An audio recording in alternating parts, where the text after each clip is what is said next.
Good morning, good afternoon, and good evening. Today we will talk about Chapter 12, Part 2.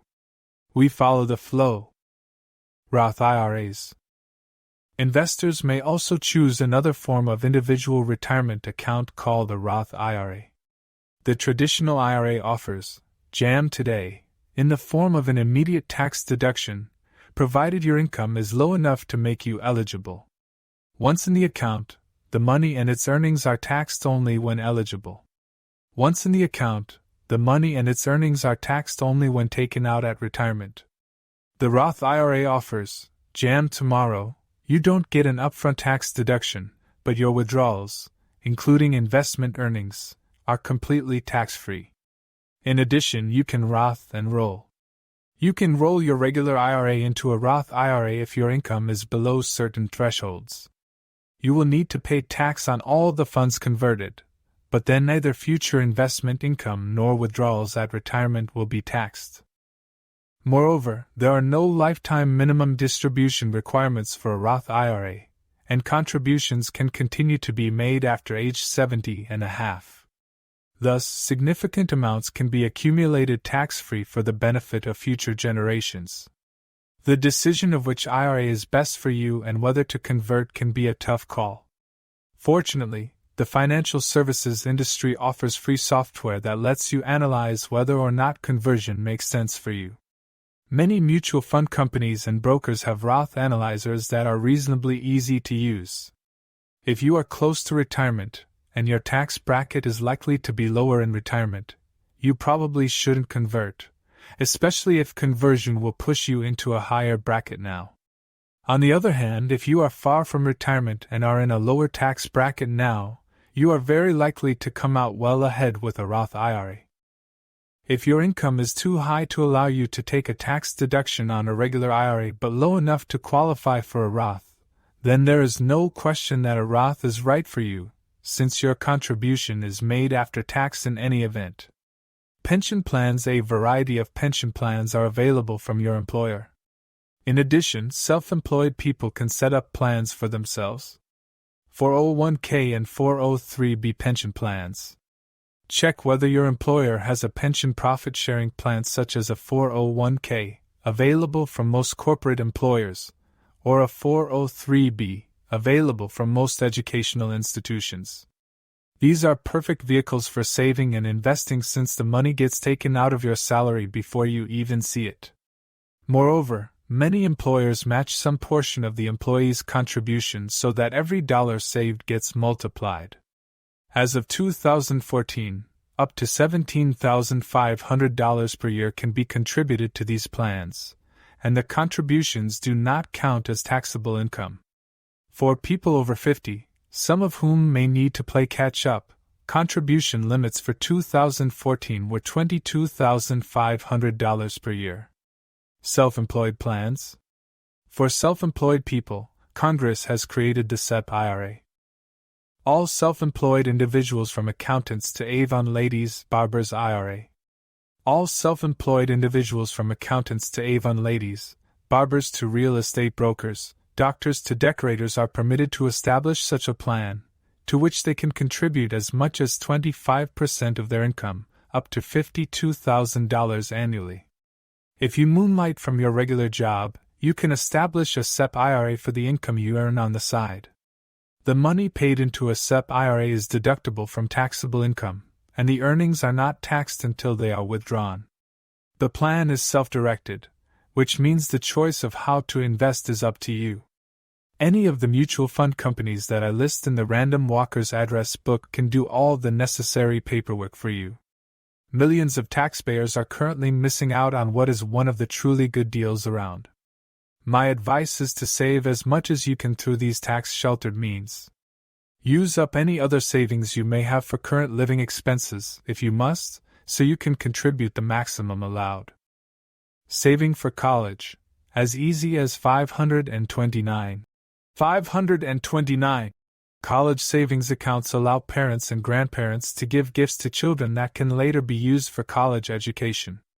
Named after the provision of the tax code that sanctioned them, the gifts can be invested in stocks and bonds, and no federal taxes will be imposed on the investment earnings as long as the withdrawals are made for qualified higher education purposes. Moreover, as of 2014, the plans allow an individual donor to contribute as much as $70,000 to a 529 plan without gift taxes and without reducing estate tax credits. For couples, the amount doubles to $140,000. If you have kids or grandchildren who plan to go to college and you can afford to contribute to a 529 plan, the decision to establish such a plan is a no-brainer. Are there pitfalls to avoid? You bet. Most salespeople pushing these plans receive hefty commissions that eat into investment returns. Be an educated consumer and contact a company such as Vanguard for a no-load, low-expense alternative. While it's always nice to stiff the taxman, some high-expense 529 plans could end up shortchanging you.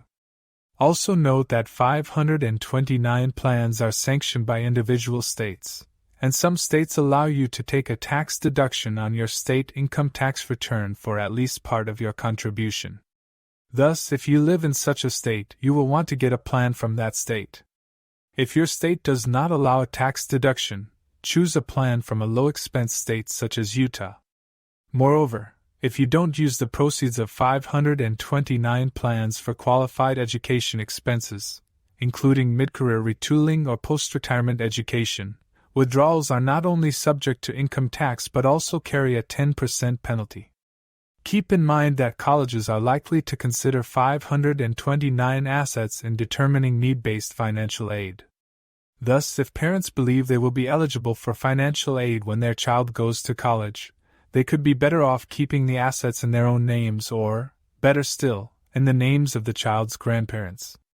Of course, if you won't qualify for need-based aid in any case, by all means establish a low-expense 529. Exercise 5. Make sure the shoe fits. Understand your investment objectives. Determining clear goals is a part of the investment process that too many people skip, with disastrous results. You must decide at the outset what degree of risk you are willing to assume and what kinds of investments are most suitable to your tax bracket. The securities markets are like a large restaurant with a variety of menu choices suitable for different tastes and needs. Just as there is no one food that is best for everyone, so there is no one investment that is best for all investors. We would all like to double our capital overnight, but how many of us can afford to see half our capital disintegrate just as quickly? J. P.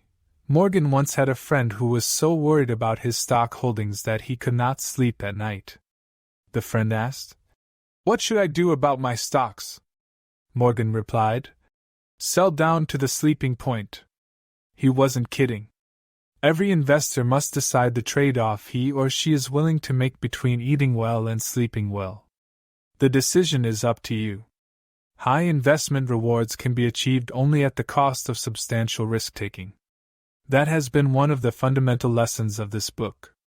So what's your sleeping point? Finding the answer to this question is one of the most important investment steps you must take. To help raise your investment consciousness, I've prepared a sleeping scale on investment risk, see pages 308 to 9, an expected rate of return, as of the early part of the 21st century. At the stultifying end of the spectrum are a variety of short-term investments such as bank accounts and money market funds. If this is your sleeping point, you'll be interested in the information on these kinds of investments in Exercise 3. Treasury inflation protection securities, TIPS, come next in the safety scale. These bonds promise a low guaranteed rate that is augmented each year by the rate of increase of the Consumer Price Index. Because they are long-term bonds, they can fluctuate in price with changes in real interest rates, stated interest rates reduced by the rate of inflation. But if held to maturity, they are guaranteed to preserve real purchasing power. In Exercise 7, I'll discuss the advantages of having a small portion of your portfolio invested in these bonds. Corporate bonds are somewhat riskier, and some dreams will start intruding into your sleep pattern if you choose this form of investment.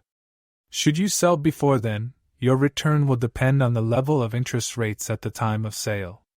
If interest rates rise, your bonds will fall to a price that makes their yield competitive with new bonds offering a higher stated interest rate. Your capital loss could be enough to eat up a whole year's interest or even more. On the other hand, if interest rates fall, the price of your bonds will rise. If you sell prior to maturity, your actual yearly return could vary considerably, and that is why bonds are riskier than short-term instruments, which carry almost no risk of principal fluctuation. Generally, the longer a bond's term to maturity, the greater the risk and the greater the resulting yield. You will find some useful information on how to buy bonds in Exercise 7. No one can say for sure what the returns on common stocks will be. But the stock market, as Oscar Morgenstern once observed, is like a gambling casino where the odds are rigged in favor of the players. Although stock prices do plummet, as they did so disastrously in the early 2000s and in 2007, the overall return during the entire 20th century was about 9% per year, including both dividends and capital gains. At their prices in 2014, I believe that a portfolio of domestic common stocks will have a 6 to 7% return, reasonably close to the annual rates of return during the 20th century but somewhat lower. Comparable returns are likely from the major companies in developed foreign markets. The actual yearly return in the future can and probably will deviate substantially from this target. In down years you may lose as much as 25% or more. Can you stand the sleepless nights in the bad years? How about dreams in full color with quadraphonic sound? You may want to choose a portfolio of somewhat riskier, more volatile stocks, like those in aggressive smaller company mutual funds. These are the stocks in younger companies and newer technologies, where the promise of greater growth exists. Such companies are likely to be more volatile, and these issues can easily lose half of their value in a bad market year. But your average future rate of return for the 21st century could be 7 to 7.5% per year. Portfolios of smaller stocks have tended to outperform the market averages by small amounts. If you have no trouble sleeping during bear markets, and if you have the staying power to stick with your investments, an aggressive common stock portfolio may be just right for you. Even greater returns, as well as greater market swings, are likely from portfolios of stocks from many emerging markets such as China, India, and Brazil that have tremendous growth potential in the 21st century. Commercial real estate has been an unattainable investment for many individuals. Nevertheless, the returns from real estate have been quite generous, similar to those from common stocks. I'll argue in Exercise 6 that individuals who can afford to buy their own homes are well advised to do so. I'll also show that it is much easier today for individuals to invest in commercial real estate. I believe that real estate investment trusts, REITs, deserve a position in a well-diversified investment portfolio. I realize that my table slights gold and omits art objects, venture capital, hedge funds, commodities, and other more exotic investment possibilities. Many of these have done very well and can serve a useful role in balancing a well-diversified portfolio of paper assets. Because of their substantial risk, and thus extreme volatility, it is impossible to predict their rates of return. Exercise 8 reviews them in greater detail. In all likelihood, your sleeping point will be greatly influenced by the way a loss would affect your financial survival. That is why the typical widow in ill health is often viewed in investment texts as unable to take on much risk. The widow has neither the life expectancy nor the ability to earn, outside her portfolio, the income she would need to recoup losses. Any loss of capital and income will immediately affect her standard of living. At the other end of the spectrum is the aggressive young businesswoman. She has both the life expectancy and the earning power to maintain her standard of living in the face of any financial loss. Your stage in the life cycle is so important that I have devoted a special chapter, Chapter 14, to this determinant of how much risk is appropriate for you. In addition, your psychological makeup will influence the degree of risk you should assume. one investment advisor suggests that you consider what kind of monopoly player you once were, or still are. Were you a plunger? Did you construct hotels on Boardwalk and Park Place? True, the other players seldom landed on your property, but when they did, you could win the whole game in one fell swoop. Or did you prefer the steadier but moderate income from the orange monopoly of St. James Place, Tennessee Avenue, and New York Avenue? The answers to these questions may give you some insight into your psychological makeup with respect to investing. It is critical that you understand yourself. Perhaps the most important question to ask yourself is how you felt during a period of sharply declining stock markets. If you became physically ill and even sold out all your stocks rather than staying the course with a diversified investment program, then a heavy exposure to common stocks is not for you. A second key step is to review how much of your investment return goes to Uncle Sam and how much current income you need. Check last year's income tax form, 1040, and the taxable income you reported for the year.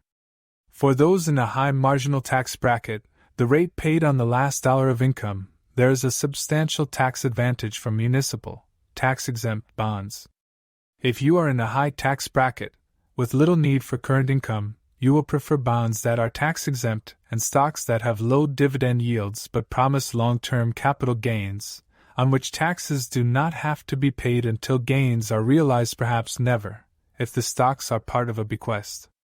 On the other hand, if you are in a low tax bracket and need high current income, you should prefer taxable bonds and high dividend-paying common stocks so that you don't have to incur the transactions charges involved in selling off shares periodically to meet income needs. The two steps in this exercise, finding your risk level and identifying your tax bracket and income needs, seem obvious. But it is incredible how many people go astray by mismatching the types of securities they buy with their risk tolerance and their income and tax needs. The confusion of priorities so often displayed by investors is not unlike that exhibited by a young woman whose saga was recently written up in a London newspaper. Red Faces in Park, London, October 30th. Secret lovers were locked in a midnight embrace when it all happened. Wedged into a tiny two-seater sports car, the near-naked man was suddenly immobilized by a slip disc, according to a doctor writing in a medical journal here. Trapped beneath him, his desperate girlfriend tried to summon help by sounding the hooter button with her foot. A doctor, ambulance men, firemen, and a group of interested passers-by quickly surrounded the couple's car in Regent's Park. Dr. Brian Richards of Kent said, "The lady found herself trapped beneath 200 pounds of a pain-racked, immobile man. To free the couple, firemen had to cut away the car frame." He added, "The distraught girl, helped out of the car and into a coat, sobbed, 'How am I going to explain to my husband what has happened to his car?'" Reuters investors are often torn by a similar confusion of priorities. You can't seek safety of principle and then take a plunge with investment into the riskiest of common stocks. You can't shelter your income from high marginal tax rates and then lock in returns of 6% from high-yield taxable corporate bonds, no matter how attractive these may be. Yet the annals of investment counselors are replete with stories of investors whose security holdings are inconsistent with their investment goals. Exercise 6. Begin your walk at your own home. Renting leads to flabby investment muscles. Remember Scarlett O'Hara? She was broke at the end of the Civil War, but she still had her beloved plantation, Tara.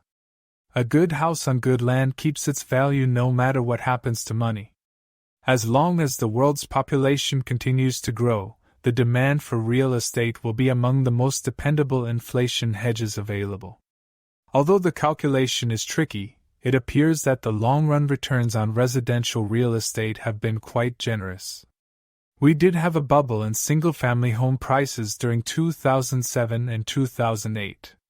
By the second decade of the 2000s, however, home prices have returned to normal, so it is again safe to enter the market. But the real estate market is less efficient than the stock market. Hundreds of knowledgeable investors study the worth of every common stock. Only a handful of prospective buyers assess the worth of a particular real estate property. Hence, individual pieces of property are not always appropriately priced. Finally, real estate returns seem to be higher than stock returns during periods when inflation is accelerating, but do less well during periods of disinflation. In sum, real estate has proved to be a good investment, providing generous returns and excellent inflation hedging characteristics. The natural real estate investment for most people is the single-family home or the condominium. You have to live somewhere, and buying has several tax advantages over renting. Because Congress wanted to encourage homeownership and the values associated with it, it gave the homeowner two important tax breaks. 1. Although rent is not deductible from income taxes, the two major expenses associated with homeownership, interest payments on your mortgage and property taxes, are deductible. 2. Realized gains in the value of your house up to substantial amounts are tax-exempt. In addition, ownership of a house is a good way to force yourself to save, and a house provides enormous emotional satisfaction. My advice is, own your own home if you can possibly afford it. You may also wish to consider ownership of commercial real estate through the medium of real estate investment trusts, REITs, pronounced REITs. Properties from apartment houses to office buildings and shopping malls have been packaged into REIT portfolios and managed by professional real estate operators. The REITs themselves are like any other common stock and are actively traded on the major stock exchanges. This has afforded an excellent opportunity for individuals to add commercial real estate to their investment portfolios. If you want to move your portfolio toward terra firma, I strongly suggest you invest some of your assets in REITs. There are many reasons why they should play a role in your investment program. First, ownership of real estate has produced comparable rates of return to common stocks and good dividend yields. Equally important, real estate is an excellent vehicle to provide the benefits of diversification described in Chapter 8. Real estate returns have often exhibited only a moderate correlation with other assets, thereby reducing the overall risk of an investment program. Moreover, real estate has been a dependable hedge against inflation. Unfortunately, the job of sifting through the hundreds of outstanding REITs is a daunting one. Moreover, a single equity REIT is unlikely to provide the necessary diversification across property types and regions. Individuals could stumble badly by purchasing the wrong REIT. Now, however, investors have a rapidly expanding group of real estate mutual funds that are more than willing to do the job for them. The funds cull through the available offerings and put together a diversified portfolio of REITs, ensuring that a wide variety of property types and regions are represented. Moreover, investors have the ability to liquidate their fund holdings whenever they wish. There are also low-expense REIT index funds, listed in the address book, and I believe these funds will continue to produce the best net returns for investors. Exercise 7. How to investigate a promenade through bond country. Let's face it, from World War II until the early 1980s, bonds were a lousy place to put your money. Inflation ate away at the real value of the bonds with a vengeance. For example, savers who bought U.S. savings bonds for $18.75 in the early 1970s and redeemed them 5 years later for $25 found, much to their dismay, that they had actually lost real purchasing power. The trouble was that, although the $18.75 invested in such a bond 5 years before might have filled one's gas tank twice, the $25 obtained at maturity did little more than fill it once. In fact, an investor's real return was negative, as inflation had eroded purchasing power faster than interest earnings were compounding. Small wonder that many investors view the bond as an unmentionable four-letter word. Bonds were a poor investment until the early 1980s because the interest rates they carried did not offer adequate inflation protection. But bond prices adjusted to give investors excellent returns over the next 30 years. Moreover, bonds proved to be excellent diversifiers with low or negative correlation with common stocks from 1980 through 2014. In my view, There are 4 kinds of bond purchases that you may want especially to consider. 1. Zero-coupon bonds, which allow you to lock in yields for a predetermined length of time.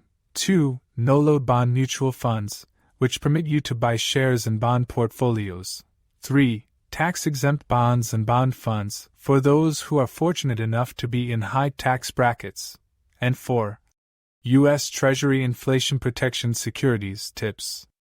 But their attractiveness for investment varies considerably with market conditions. And with the very low interest rates of the mid-2010s, investors must approach the bond market with considerable caution. Zero-coupon bonds can be useful to fund future liabilities. These securities are called zero coupons or simply zeros because owners receive no periodic interest payments, as they do in a regular interest coupon-paying bond. Instead, these securities are purchased at discounts from their face value, for example, 75 cents on the dollar, and gradually rise to their face or par values over the years. If held to maturity, the holder is paid the full stated amount of the bond. These securities are available on maturities ranging from a few months to over 20 years. They are excellent vehicles for putting money aside for required expenditures on specific future dates. The principal attraction of zeros is that the purchaser is faced with no reinvestment risk. A zero-coupon treasury bond guarantees an investor that his or her funds will be continuously reinvested at the yield-to-maturity rate. The main disadvantage of zeros is that the Internal Revenue Service requires that taxable investors declare annually as income a pro rata share of the dollar difference between the purchase price and the par value of the bond. This is not required, however, for investors who hold zeros in tax-deferred retirement plans. 2 warnings are in order. High commission brokers will charge small investors fairly large commissions for the purchase of zero-coupon bonds in small denominations. In addition, you should know that redemption at face value is assured only if you hold the bonds to maturity. In the meantime, prices can be highly variable as interest rates change. No-load bond funds can be appropriate vehicles for individual investors. Open-end bond, mutual funds give some of the long-term advantages of the zeros but are much easier and less costly to buy or sell. Those that I have listed in the address book all invest in long-term securities. Although there is no guarantee that you can reinvest your interest at constant rates, these funds do offer long-run stability of income and are particularly suitable for investors who plan to live off their interest income. Because bond markets tend to be at least as efficient as stock markets, I recommend low-expense bond index funds. Bond index funds, which just buy and hold a broad variety of bonds, generally outperform actively managed bond funds. In no event should you ever buy a load fund, a fund with a commission fee. There's no point in paying for something if you can get it free. The address book lists several types of funds, those specializing in corporate bonds, those that buy a portfolio of GNMA mortgage-backed bonds, those investing in tax-exempt bonds, which I will discuss in the next section, as well as some riskier high-yield funds appropriate for investors willing to accept extra risk in return for higher expected returns.